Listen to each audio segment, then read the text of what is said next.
You say, my earliest memory is standing outside a concentration camp in Santiago, Chile, clutching my Russian mother's hand at age 5. So we would watch South African television. In South Africa, they broadcast American shows. And that was the thing that when I realized there's a different universe, there's almost like a different dimension. Like I was looking at this and going, I don't understand how we are here and they're there. And then you became a pop star. Take me through how that transpired. Well, it was a very particular set of circumstances. You talk a lot about cultural Marxism.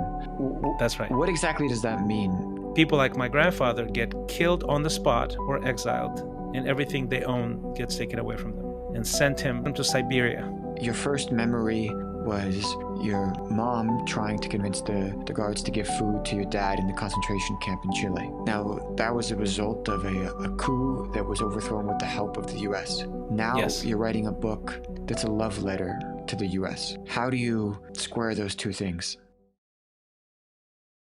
Welcome back, everybody, to another episode of the Atheniano Show, where each episode is a new ripple containing unknown but unlimited impact. Today, I am very excited for you guys because we have a very special guest, Christian Ray Flores. Christian Ray Flores has worn many hats throughout his long and illustrious life: refugee, entertainer, producer, evangelist, entrepreneur, investor, marketer, coach. He's had a long and fascinating life, as you will hear shortly. He's had a #1 song in Russia. He escaped a military dictatorship in Chile, and now he is the author of Little Book of Big Reasons to Love America, a love letter of why he thinks America is so special. So, Christian, thank you so much for being here. I really appreciate it. My pleasure. My pleasure. My absolute pleasure to be here. Thank you. And I love your name. It's a really cool name. I don't think I know anyone by the name of Athenianos.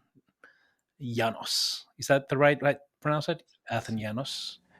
Yeah, it's Greek American, so Got it. Yeah. it's Sounds good. the name changes so much over time. But anyway, back to you. My first question to you is just why did you decide to write this book in the first place? What was your motivation for writing this book, Little Book of Big Reasons to Love America? Well, it's basically, I feel that an outsider sometimes sees better than the insider.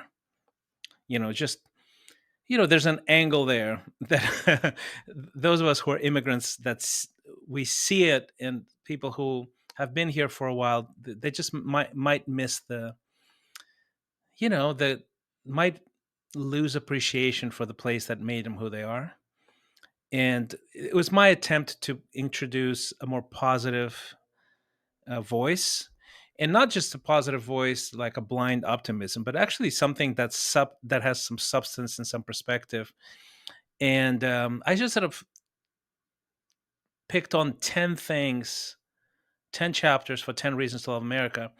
And basically the idea is that the combination of those things, it's not the individual things that are particularly extraordinary, and some of them actually are, but it's that all of them align together in a particular way, in one place, that makes the United States a very special place, very unique place, actually, in the world.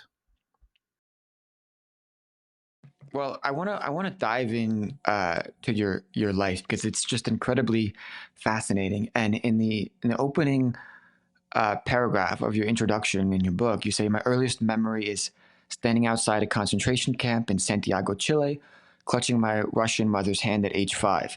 I remember being scared as she talked to the guards to a fence, convincing them to pass a small paper bag of food to one of the prisoners. Can you just take me inside that? And what was that all about? Because most people, I don't think, are know about this coup and these concentration camps in Chile. So just explain what was going on there. Well, they had a coup there in 1973. And basically what happened was they had just elected, maybe a couple of years before that, a president. His name was Salvador Allende. And Salvador Allende was a socialist president. He was, very charismatic, fantastic speaker, and a true intellectual. He was friends with Fidel Castro. So, he got elected by the people, democratically elected. Well, the problem with that is this was at the height of the Cold War, where fear of social communist expansion, right, was at very, very high. And the United States had basically decided that from the standpoint of national security, that the Western Hemisphere was what they called a zone or area, a space of vital interest, or zone of vital interest, something like that. So they just basically were very much against having another communist state. And this communist state happened to be, it wasn't a communist, it was socialist, and he was actually democratically elected, not through a revolution. But, those are nuances in this case. So, with the help of the CIA, partially, there was a military group of generals who sort of rallied the troops and figured out how to overthrow the government. And, they bombed the presidential palace, and then they established a dictatorship that lasted for almost 20 years, something like that. And in the beginning, it was very, very intense because tens of thousands of people were rounded up and put in concentration camps, secret prisons. There was a lot of torture and killing going on. So um, we were in the middle of it. My parents were Marxist. They supported the president. My mom spoke at a rally. My dad gave a tour to the president of the factory he worked in. But they were not political activists, really. They were just professionals who believed in that particular ideology at the time. And because of that, my dad was on some list, and he was in a concentration camp for a while. And so just to back up, were you born in Chile yourself? No, I was born in Moscow, in Russia. So I was born in Moscow, but we moved to Chile when I was a baby, probably 6 months old, something like that. So I don't remember any of that. I just remember Chile. And my sister was born in Chile, so I was 5 when the coup happened. She was 2, and it was a scary, scary time. It was very, very scary. My mom was in hiding, um, and she wouldn't even let us out of the apartment because we spoke Russian at home, and she didn't want somebody to inform the government that there was a family of Russians or Soviets possibly living in a certain place. And yeah, and my dad lost some friends that never came back. How did you escape the concentration camps and the persecution? We were very lucky. My dad was released, um, which was a miracle, quite frankly. But at the time, what they would do, the secret police would release a prisoner, and they would follow him around and see if they can lead him to other people, and they would just get him back in with all their friends, basically.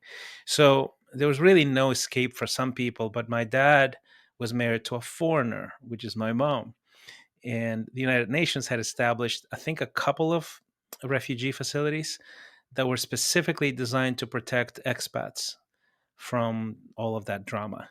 So he was able to make it into one of those because of my mom, actually.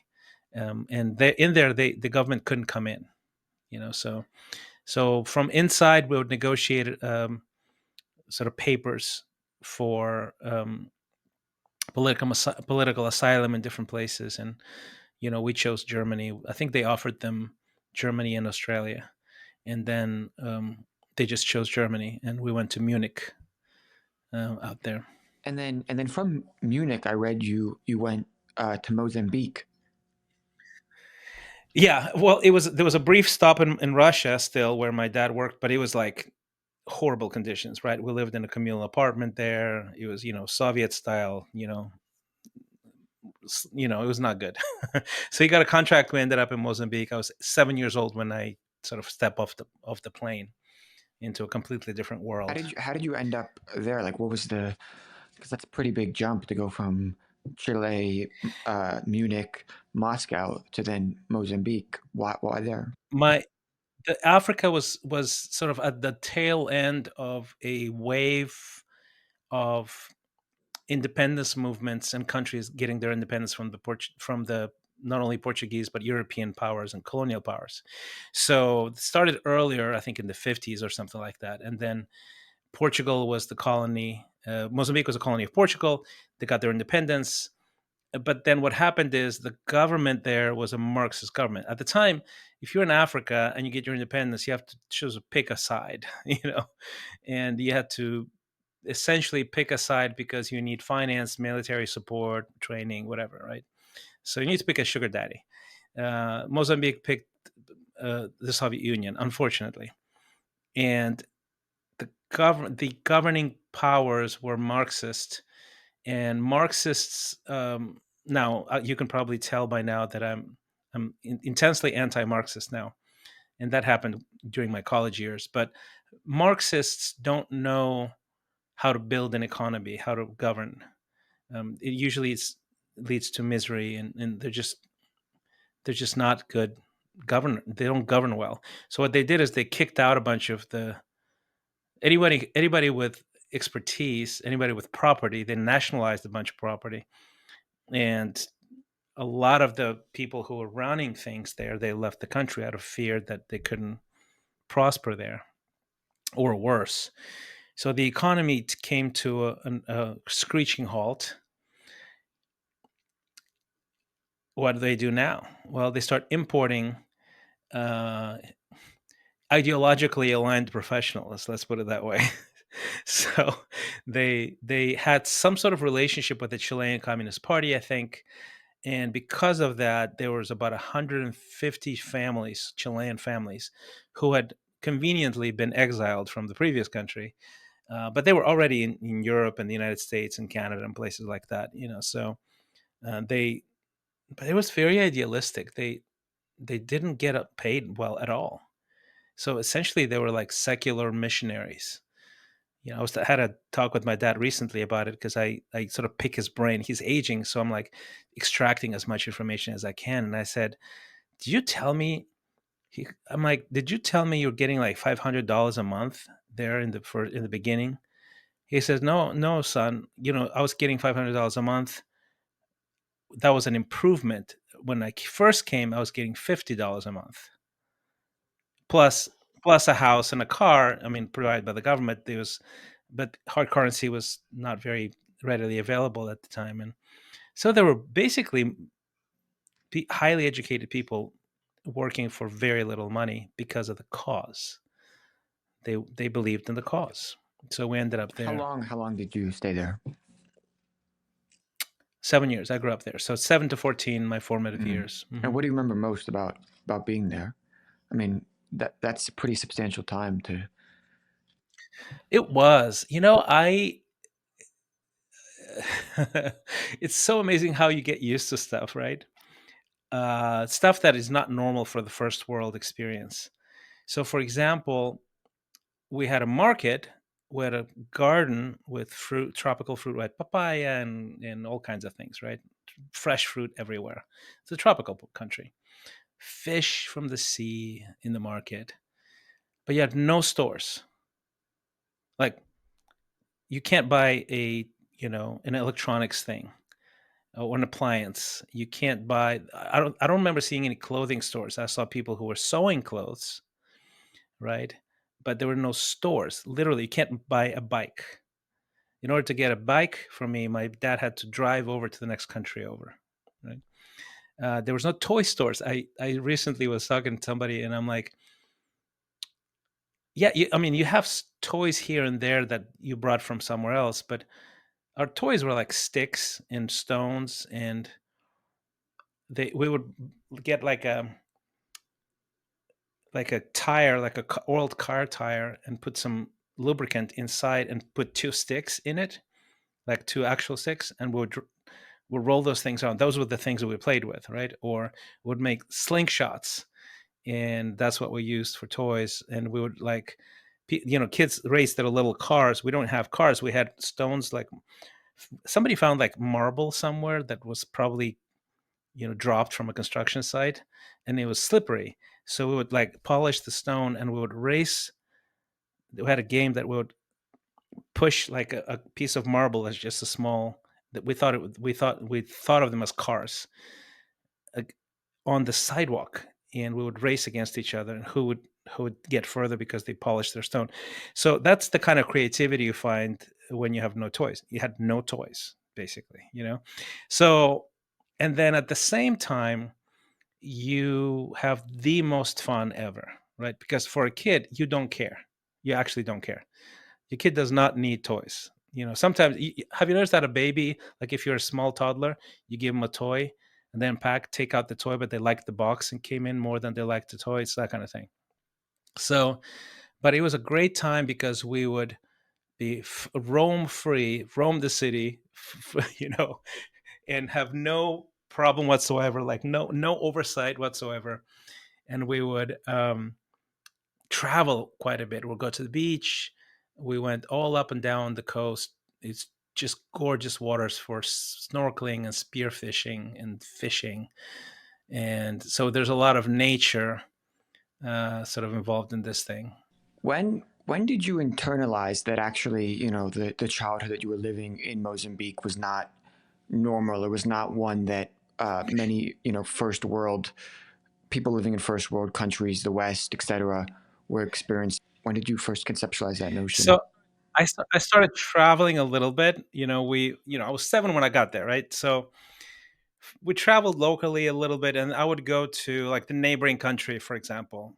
I think it was like maybe 2 years in or something like that. I would go, and it was the neighboring country. There was South Africa, and then inside the country, attached to South Africa, surrounded by South Africa's little kingdom called Swaziland. So we would go there because we wanted to get stuff that we couldn't buy. Like my dad got me a bike, and would get like some music records, things like even some food items that we couldn't get locally. Right, they were not grown locally. We just didn't have them. The supply chain was non-existent essentially from out things from the outside. So uh, so I'd go there, and he would my I remember the first time my dad took us there, and we drove. We had a Land Rover, and we drove over, and we stayed at this hotel called Holiday Inn. And of course, in America, I don't know, what your experience is, but I think in America, Holiday Inn is a very low quality hotel. It's like pretty economy, right? I remember my mind being blown that there was such a nice place called the Holiday Inn. Like it just seemed from a different it just seemed fantastic, right? Like everything about it, everything was clean and smelled good. I'm like, oh my gosh, this is crazy. And we'd go to stores, and they would have stuff, right? So that was a glimpse. Then I remember taking a trip to Chile with some friends, and and to see my grandmother and my cousins, and we made a stop in Rio de Janeiro. And Rio de Janeiro just blew my mind. It was just unbelievable. And then we went to Chile, and I was like, wow, they have all kinds of things. And that's Chile. That's not first world still, right?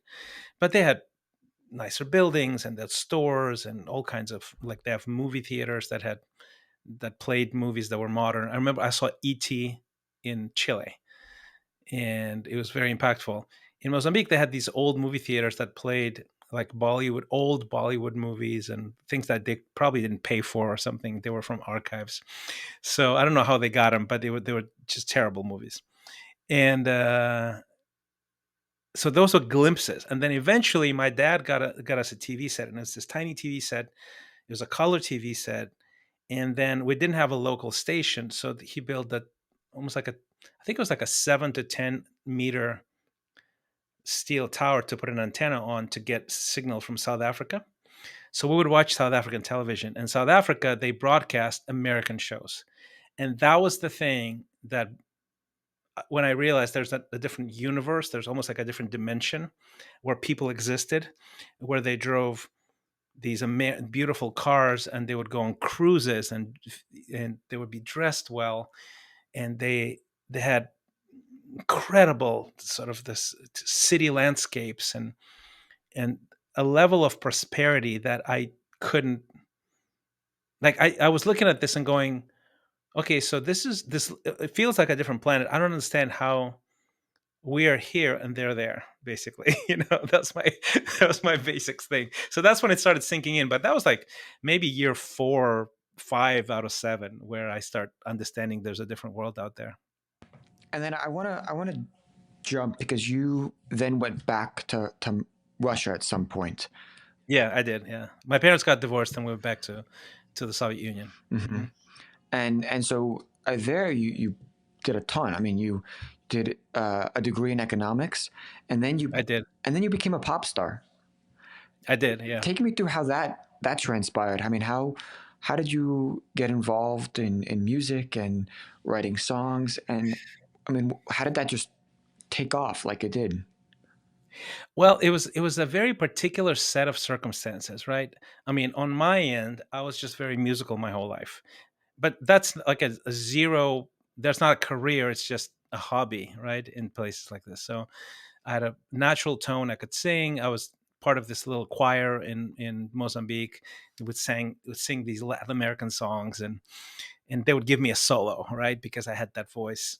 And I remember though, it did transport me.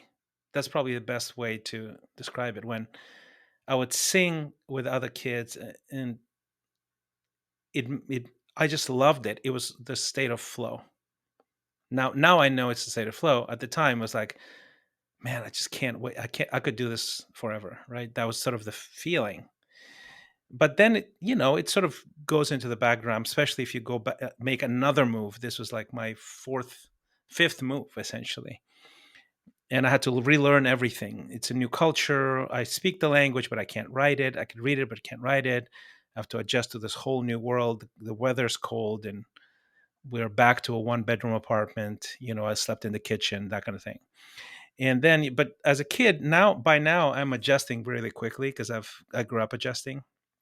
And I stopped doing music, but I started doing breakdancing in high school in Russia, and I got into it big time, and I became really good at it. And I was sort of in college already and doing that. It was like it's a very underground thing at the time. Like no one was doing it. It's still pre-fall of the Soviet Union, so very few people, very strange people, did that kind of thing. And eventually, I went to college. I was studying economics, and I didn't enjoy it. I wanted to do music, and then I started enjoying it, but I still wanted to do music. And then the Soviet Union fell apart, and that was sort of the window of opportunity, because before that, everything in communist countries is ran top down. Like you can't just like they control everything. TV, radio. There's two or three channels, two or three radio channels. That's it, right? There's no free market avenue. So you have to be approved by the government. Okay, how do you get approved by the government? I have no idea. But then when the whole thing falls apart, it's complete and utter freedom, actual like true free market.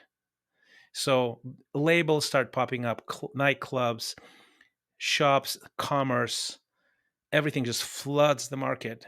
There's TV stations that popping up. MTV shows up, in MTV Russia, and there's all this activity everywhere, including show business. And I just happened to be in the right place at the right time, and I have some talent and some work ethic. So I started doing. I'm like, okay, this is my chance. I'm going to give it a try. If it doesn't work, it doesn't work. I can live out of a shoebox. I don't care, right? I don't have to eat much. I can try. So I started doing stuff that is very Western sounding, R&B, pop, hip hop mix, and I was good, and I looked exotic, and I could dance, I could sing, I could write, and it just got picked up. It got picked up. I started doing small clubs, then bigger clubs, then bigger avenues. By the end, I mean, it was so quick that by the end of year one, I had three record companies bidding to sign me. And I picked one, and then it sort of snowballed up. And I was on national television, radio. This is pre-internet, so you make it to channel one, and you're basically famous in 15 different countries because everybody watches the same stuff. You make it to the radio stations in heavy rotation, you become famous. That's it. It's that simple. So it was just a combination of factors. Was that in '91? Was that or 91. I graduated in 91. I was on national television in 93. '93? And so Yeah. '93, you had the song. Um, oh no, when did you come out with Our Generation? When did that come out? Our generation came out late 95. Late Yeah. '95, and that was the Late 95. that song went to number one Yeah. in Russia. Yeah, so it was, yeah, because there were a number of songs that were already big hits. I was already famous, right? I had probably one, two, three, maybe three hits before that. That was the fourth one. And this, and then, but it went so big because I think it just almost like it captured the pulse of a generation. It was so defiant and bold and, in your face. And there was a whole generation of people that were young people who were feeling it in the air. Freedom is in the air, right? So it was really a song about that. And also it was just a great dance song. Like it was just a sick beat, and people just loved it. And it was everywhere, every party, every kiosk, you know. So it went so big that eventually, yeah, the Boris Yeltsin team, they really wanted to rally the youth vote because they were losing to the communists. And their people contacted my management team, and they started using my song quite a bit. And then we campaigned as well. Like we went on tours. I went on television, a lot of television, just rallying the youth to vote for Boris Yeltsin because at the time he represented freedom and democracy. I mean, so your song, and you were a big part of Yeltsin's victory. It seems. I wouldn't say so. I would say a small part, yes, Small but not a part. big Okay. part. Well, even Yeah, even yeah. so, I mean, you said your parents grew up communist. They were persecuted because they were Hmm. left leaning, and then you end up campaigning for somebody against the communists. How does that happen? Well, reality. Reality cures you from ideas that are just flawed ideas, right? So, like, imagine. I mean, that's part of the reason why I wrote the book is that there's this sort of very naive notion that the only reason why socialism hasn't worked is because it hasn't been done well. Well, I grew up quite literally in three countries where it was tested, right? Chile, we had a socialist uh, guy who was overthrown. And again, you can say, okay, you didn't give him a chance to test. Yeah, but I'm an economist. I have a master's degree in economics, and I know that Salvador Allende, although I really respect him as essentially like a martyr, a political martyr, he would have ruined the economy, and be replaced fairly quickly in a democratic system. So it was unfortunate that they overthrew him. The Marxists in Mozambique just prolonged misery of their own people. And then, of course, Russia, which is the mothership, I saw it just rot from the inside. You know, it was a morally corrupt place, an economically corrupt place, and even the fact that something that was a superpower, a global superpower, the source of lots of fear and investment in defense and all of that, that it was actually not even defeated militarily. It just fell apart from the inside. It was rotting from the inside. It went bankrupt. So, you know, I saw it. I saw that it's a reign of mediocrity and bureaucracy and corruption and oppression. Actually, when you start studying the documents that clearly show that the system leads to violence and death and misery. Um, you understand, as an entrepreneurial kind of guy, you go, I have no upward mobility here. Entrepreneurship is illegal, literally. Then on top of that, I actually read Karl Marx because I'm an economics major, so I write papers on him. So I experience it personally, and I study it intellectually, historically. And by the time I was in college, I was intensely anti-communist, intensely, and I still am.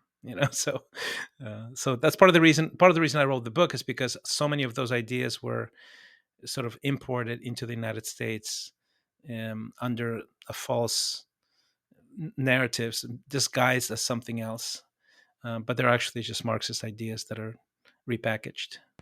Well, then let's talk about. I mean, because you talk a lot about cultural Marxism and the prevalence of cultural Marxism that you're seeing across the U.S. That's right. What exactly does that mean, cultural Marxism, to somebody who doesn't know anything about, you know, the Marxist tradition in Yeah, yeah, philosophy, yeah. economics, etc.? Well, I think, I mean, there's more than one way to explain it, but I would explain it in a very, very, very simple way. Is you find a real problem. Let's say there's an ethnic minority who is economically disadvantaged, right? It could be anywhere, by the way, right? And then let's say it's the farmers in Cuba, you know, um, and it's a real problem. Everybody can see it's a problem. Everybody can see that they need something is off, right? They're not flourishing. And then what you do is you find a very narrow, but very much on the surface reason that can be explained as the source of their problems. It could be, for example, landowners who own all the land, for example, right? And don't you see that the landowners own the land? Yes, we do. Don't you see that the farmers are poor? Yes, I do. Okay, hence, for the farmers to not be poor, and that's where the problem comes in. So they point out a obvious problem that everybody can see, that's self-evident. Anyone with a heart can see it. Then they find a reason, and the reason is not a system or almost like an ecosystem issue. So there's no nuance whatsoever, right?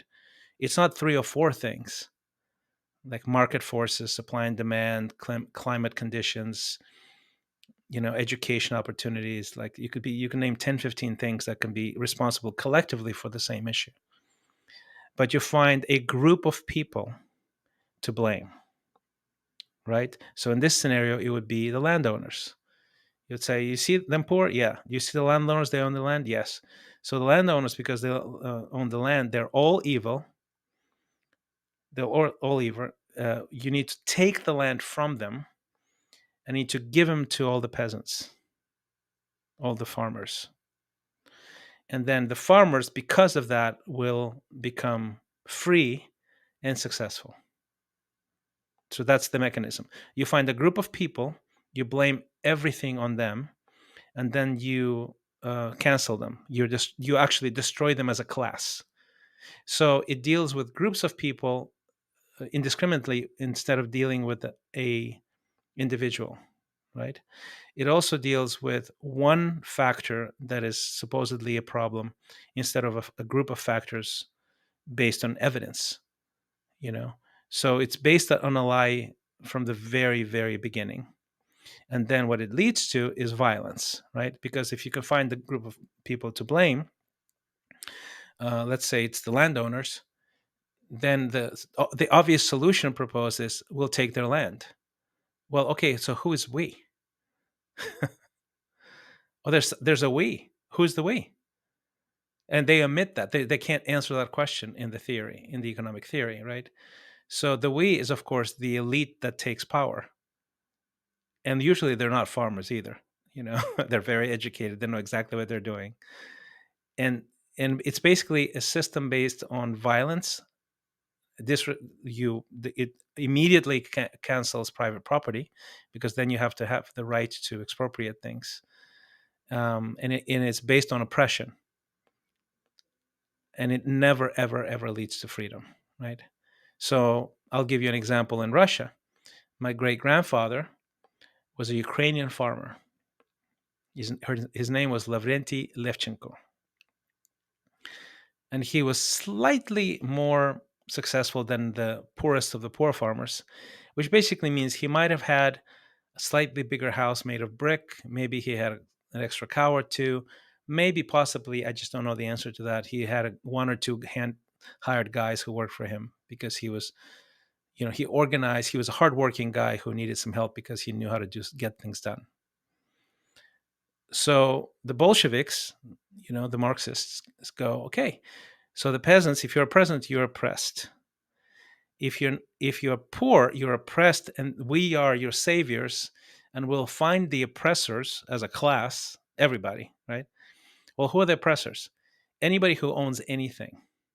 So my grandpa, they would characterize those people as kulaks. So my grandpa was characterized as a kulak. He's not even a landlord, okay? He literally has a slightly better edge. He's an entrepreneurial guy. So what do?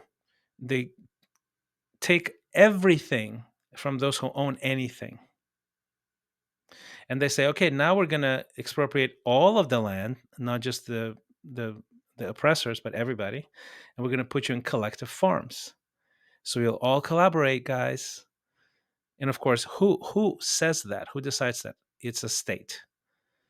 So they get all the people that were quote unquote oppressed, put them in a collective farm. Those people that are poor, they don't know what to do. They don't know how to organize themselves. They don't want to be there in the first place, but no one asks them. They take away their passports, their documents. They're in a prison. People like my grandfather get killed on the spot or exiled, and everything they own gets taken away from them. So they take everything he owns, his land, his cows, his everything, and send him, relocate him. And he's the lucky guy because he's not dead. Send him to Siberia, literally somewhere on the border with China. And that's where he lives. So the idea Yeah. is okay. These people with private property, they have resources that they're withholding from Yeah. the Yeah. Yeah. proletariat, and so Yeah. we need to confiscate their resources so we can put it all Yeah. in a communal space for the Yeah. peasants. Yeah. Mm. So, yeah. And then as a result of this policy, by the way, about 6 million people starved to death in Ukraine. Actually, starved to death in the most fertile land on the planet. They died. So, like, if you transfer that, okay, so there's a long winded way to explain the principle, right? But in the US, you take the same principle and you said, okay, if you're, okay, women are not making as much money as men, right? Okay, statistically. Why? Well, who's making more money? Men. Well, that's the other side.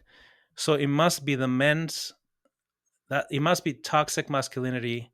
It must be an oppressive, you know, male dominated society that oppresses women on purpose. So we should then, from the top down, not through merit, not through freedom or free choice, we should um, ration how many men, how many women, and how many men could be in positions of leadership in X company and Y company, right? That's the solution. So that's a neo Marxist way of thinking. Of course, that never works. It's actually super demeaning towards women, ultimately, and men, but it never works. It never has worked, never will work. Because there are more than one reasons why women don't make enough money. Because the statistical models are just analyzed looking for this kind of answer, right? So it's the same thing with minorities like African Americans, et cetera, et cetera. Yeah, Mm. um, that's it. But as you say, the reason why it's so effective is because they're taking real problems out there. Yeah, you always point out a real problem. Yeah. So somebody's poor, somebody doesn't take it, and it's usually economic. The irony is that it's usually an economic problem, on the surface, right? So then what is in your view the way to combat this? I mean, how do you prevent it from continuing to spread and to escalate into society for people to believe it and for to eventually descend into a kind of social revolution? Well, you discuss everything, you debate everything, and you believe in freedom of choice. If you're an employer, you need to be able to choose according to merit, not through racist lenses. It's a very racist ideology, which is awful. So it claims to fight racism, but it's the most racist thing you can do. Is to say no. I need you know less whites in this university. You know, uh, it's ridiculous, and it's also demeaning towards a minority. Like I'm Latino, right? I look Latino. I speak Spanish. I don't want to claim a job just because of the color of my skin. I want to claim a job. I want to receive the opportunity because of the way I can execute the job. I can solve a problem a particular way. I mean, Do you think? Well, I guess the question is then, why is this ideology so prevalent in the United States? I mean, do you think this is being pushed by by foreign adversaries, by people inside the country? I mean, what is the reason that? Well, I think it's always been an attractive ideology, actually. First of all, it's attractive, yes, and it is being pushed as well, right? But it's very attractive because it's easier. It's a simplistic way of looking at a problem and put in sort of explaining it to people. Don't you see this? And everybody goes, yes, of course we see this. Don't you think it's wrong? Yes, of course we think it's wrong, right? Um, but then the solution is so simplistic, and the thing on the other side, the promise, is so utopian, that it's very easy to go, yeah, I want that utopia. Let's use that solution that you're offering us. We'll all be in utopia tomorrow. And the problem is that that utopia doesn't exist, never existed, never will exist. So I think it's very attractive to find the flaw, the fault, the reason for your problems collectively. It could be a subgroup of people, um, in another group of people, because that means you don't really work on enough. And in my view, of course, there's racism, of course, there's sexism, of course, there's all kinds of isms. That is never going to go away. But I would say, compared to all the places that I've lived in, America, that's not the problem in America. I don't think it's a racist country. I think there's racist in the country and sexist in the country, and that's not cool. But it's not a racist country. You know, just go out, go travel. Okay, go to Africa, see if there's no racism there. Go to Italy, go to Russia, go to Poland. Go to Greece. See if people don't think of whole groups of people as less than them. you know, Wherever there's people like that. Obviously. But if you think the solution is a top down cancellation of the perceived sort of oppressor by a all powerful government, you're in for a rude awakening. I wanted to end on this question because it kind of ties back to where we started. Uh, your first memory was your mom trying to convince the guards to give food to your dad in the concentration camp in Chile. Hmm. Now, that was a result of a coup that was overthrown with the help of the U.S. Now Yes. you're writing a book that's a love letter to the U.S. Yes. How do you square those two things? It's simply a free society does not shy away from their sins, from their national sins.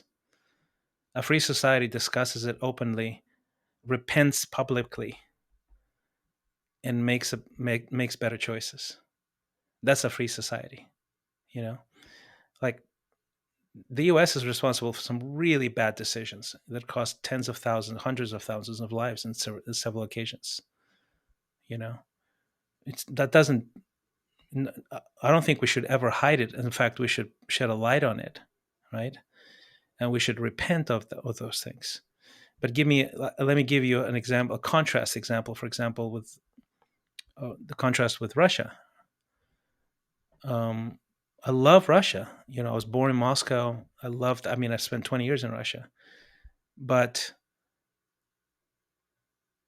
no government official ever in Russia, but more importantly, I would say no widespread cultural acknowledgement of the atrocities of the Bolsheviks, Stalin, Lenin, and down the list, has ever become a public discussion to the degree where the nation repents as a country, where where everybody, if anybody brings up Bolshevism, people go, that was shameful. No, as a matter of fact, Stalin, if you just look at the stats now, Stalin is more popular now than he was popular in the 90s in Russia. That's what oppressive regimes do. They use history to self-aggrandize, to minimize their sin, and to propagate oppression.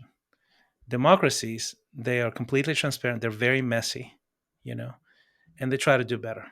And I think the US does really well with that. Well, Christian, I know you have to go, so thank you so much for that fascinating interview. I really appreciate it. I'm going to put a link to your book and all of your other companies in the description for those of you to go check it out if you like this. Um, Obviously, subscribe uh, to my show and his podcast and his Substack and buy his book on Amazon. But anyway, just thank you so much, Christian, for being here. I really appreciate it, and I really appreciated learning about your story. Thank you. Thank you for very meaningful, thoughtful questions. I appreciate them too. All right. Bye bye, and see you guys next time.